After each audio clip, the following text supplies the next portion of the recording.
Good morning, ladies and gentlemen. My name is Jamaria, and today we have a special treat.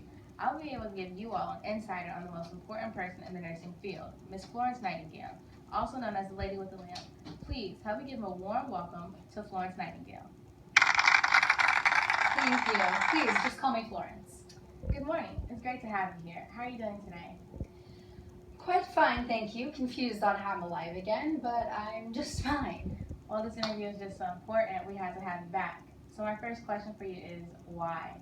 Why defy your parents and become a nurse? Why would a beautiful young woman like yourself want to get her hands dirty with the trifles of the sick and the poor? Because I feel that it was my calling from God. It was my duty to care for those in need and to do what pleases me the most morally. It needed to be done and needed to be done by me. Do you think your parents ever accepted your career? Oh, I don't think so. I was born into a family of the elite sort. I was expected to marry Mr. Milnes. I was expected to be elite. Back then, nursing was seen as the equivalent to prostitution in the social aspect. I don't think they forgave me, no. Well, if they knew what I knew, I'm sure they'd be proud. If my daughter invented the modern nurse, I would be ecstatic. Well, thank you. That's very kind. When you took your group of nurses and walked onto the battlefield and seen the medical center they had set up for the wounded soldiers, what were your first responses? Shock, horror. But I knew what I had to do from there, and it was then that I knew how much I was really needed.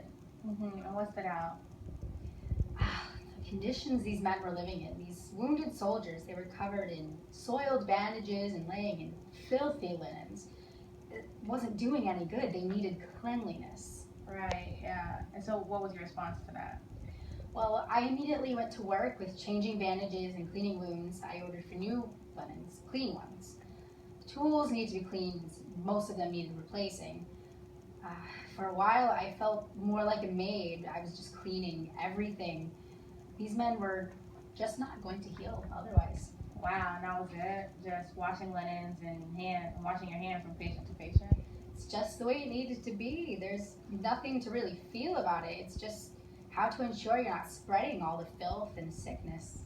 And you didn't even know about germs, but just in your head, it made sense to wash your hands from one patient to the next. Of course. I mean, I came from a very proper and clean home, and I know that being clean and neat generally is the way to make things better. If you're a child playing outside and you fall and scrape your knees in the dirt, why would you just leave the dirt? You wouldn't. You'd wash it off so it could get better. It seemed common sense to me. So what would you say to the staggering fact today that nurses are one of the major modes of transportation for diseases? I find it a bit saddening and shocking as well. I suppose the sickness can stick to the clothes, and the patients may touch your clothing or like breathe it. I'm not so sure how it works. I've been dead, remember? But it does make me a little sad. And after the war, you had a fairly full life. You even established a school for women who want to become nurses, right? Yes. So why did you do that? Why do you believe a nurse should go to school before he or she were to become a nurse? Because they need to learn. You cannot simply send someone in to care for the sick and injured. While a tailor can sew a button, he cannot properly stitch a wound.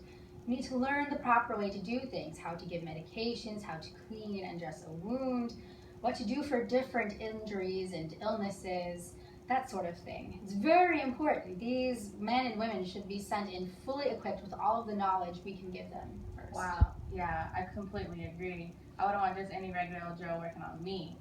Ms. Florence Nightingale, one last question before I let you go. Was there any part of you at all that could have thought that all of this would be possible? It's incredible, the change. I'm so proud. It's all I could have hoped for. It's all I hoped for. I agree.